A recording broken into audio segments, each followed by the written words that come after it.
जय हिंद जय भारत दोस्तों। एसटी2 स्टेटस क्या है? इसको जानने के लिए सबसे पहले हमें समझना पड़ेगा कि पीएसपी क्या है, पहाड़ी स्पीकिंग पीपल। ये गवर्नमेंट ऑफ इंडिया ने पहाड़ी पीपल जो 1947 में पाकिस्तान से उठकर यहाँ पे हिंदुस्तान में आए थे विलय के दौरान, उनको पहली बार गवर्नमेंट ऑफ इंडिया की तरफ से रिकॉग्नाइज किया गया था पीएसपी के माध्यम से, जो था पहाड़ी स्पीकिंग पीपल। जो लोग पहाड़ी भाषा बोलते हैं, पहाड़ी एथनिसिटी को जो फॉलो कर, जिन लोगों ने अपनी वेशभूषा को नहीं छोड़ा, जिन लोगों ने अपने रीति रिवाज को नहीं छोड़ा, जिन्होंने अपनी जो लैंग्वेज है उनकी उस लैंग्वेज को नहीं छोड़ा, वो सारे पहाड़ी स्पीकिंग पीपल आते हैं। जो पहाड़ों में रहते थे उनका अपने का एथनिक ग्रुप था, उनकी अपनी एक एथनिसिटी थी, अपनी एक लिंग्विस्टिक वैल्यू थी। उन चीज़ों को उन्होंने नहीं छोड़ा और उनको पीएसपी में गवर्नमेंट ने डाल दिया। अब गवर्नमेंट ऑफ इंडिया क्या करती है कि 2024 में एक संशोधन करती है, जो 2005 शेड्यूल ट्राइब एक्ट है उसमें संशोधन करती है और जो पीएसपी है उसको एसटी ट्राइब में डाल देती है। और इसके साथ साथ ही जो कोटा था वो 10% कर देती है गवर्नमेंट ऑफ इंडिया जॉब्स में और एजुकेशनल इंस्टीट्यूशंस में। अब एक सेकंड के लिए इसे पढ़िए और अब बात करते हैं पूंछियों की।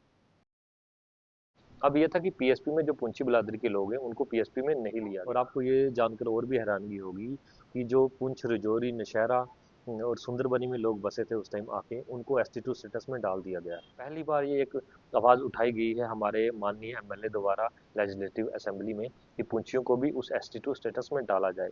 पहाड़ी लोग, पहाड़ी स्पीकिंग पीपल पाकिस्तान से उठकर आए थे जिन्हें अभी तक गवर्नमेंट ऑफ इंडिया ने रिकॉग्नाइज नहीं किया है, वो लोग अपनी मांग, अपना हक मांग रहे हैं, तो उनको उनका हक मिलना चाहिए। जब आप 10% रिजर्वेशन में फाल करेंगे तो उसके बेनिफिट आपको बहुत सारे मिलेंगे। सबसे पहले उसमें आना ज़रूरी है, उसके लिए आपको मेहनत करनी पड़ेगी, एकजुट होकर अपनी आवाज़ को बुलंद करना पड़ेगा ताकि सरकार के कान में वो आवाज़ पहुँचे और आपको आपका हक मिले। और कहने का भाव ये है कि अगर आप लोग जम्मू में ना रह के, जम्मू में, सांबा में, कठुआ में, उधमपुर में ना रह के, अगर इस समय आप रजौरी में बसे होते आपके पूर्वज, तो शायद आपको एसटीट्यू स्टेटस मिल गया होता। अब वो लोग जो पीओजेके से आए थे उस समय विस्थापित होकर, उन लोगों ने गवर्नमेंट ऑफ इंडिया की हर बात मानी और जिस तरह से गवर्नमेंट ऑफ इंडिया ने उन लोगों को कहीं पर भी बिठाया तो वहां पर वो लोग बैठ गए। अब इनमें उन लोगों को कोई कसूर नहीं था, उन्हें जम्मू जम्मू में डाला गया और उनको उस रिजर्वेशन से वंचित रखा गया जो पीएसपी, पहाड़ी स्पीकिंग पीपल, एसटी ट्राइब में बैठे हुए हैं। अब गवर्नमेंट ऑफ इंडिया को यह देखना चाहिए कि जो लोग हमेशा हाथ में तिरंगा पकड़ के रखते हैं, जो पहाड़ी स्पीकिंग पीपल हैं, देशभक्ति उनमें कूट कूट के बढ़ी हुई है, तभी तो वो पाकिस्तान से उठ के यहाँ पर आए थे।